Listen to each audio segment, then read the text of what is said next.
सभी भगवत प्रेमियों को हमारी राधे राधे। मानव जीवन का सर्वोत्कृष्ट फल सत्संग श्री भक्तमाल कथा के माध्यम से हमें मिलने जा रहा है। श्री भक्तमाल कथा के प्रधान श्रोता हमारे श्री प्रिया प्रीतम जी हैं। उनके श्री चरणों में प्रणाम करते हुए आइए आज के भक्त चरित्र का श्रवण करें। दैत्यराज विरोचन। ननु स्वार्थ परो लोको न वेद पर संकटम, यदि वेद न याचेत नीति न यदीश्वर। श्री प्रहलाद के पुत्र दैत्यराज विरोचन परम ब्राह्मण भक्त थे। इंद्र के साथ ही ब्रह्मलोक में ब्रह्मा जी के पास ब्रह्मचर्य का पालन करते हुए उन्होंने निवास किया था। ब्रह्मा जी के द्वारा उपदेश किया हुआ तत्व ज्ञान यद्यपि वे यथार्थ रूप से ग्रहण नहीं कर सके, तथापि धर्म में उनकी श्रद्धा थी और उनकी गुरु भक्ति के कारण महर्षि शुक्राचार्य उन पर बहुत प्रसन्न थे।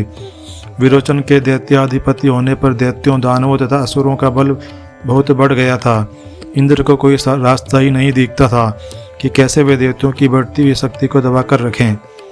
विरोचन ने स्वर्ग पर अधिकार करने की इच्छा नहीं की थी, किंतु इंद्र का भय बढ़ता जाता था।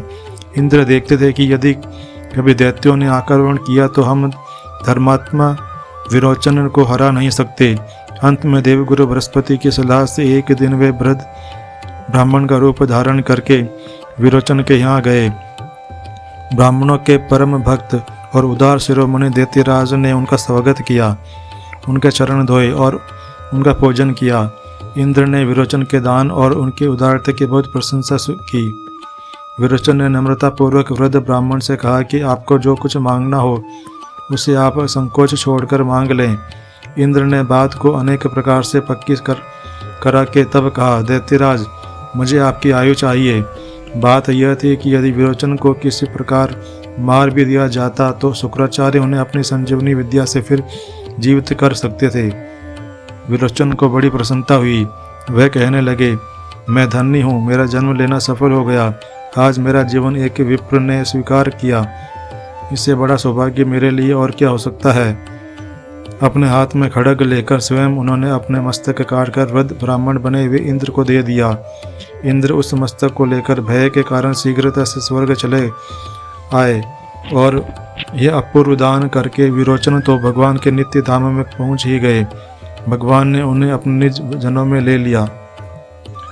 आज के हमारे भक्त चरित्र का वर्णन इतना ही। कल हम एक नए भक्त चरित्र के साथ श्री प्रिया प्रीतम जी के समक्ष प्रस्तुत होंगे। आपको हमारी राधे राधे।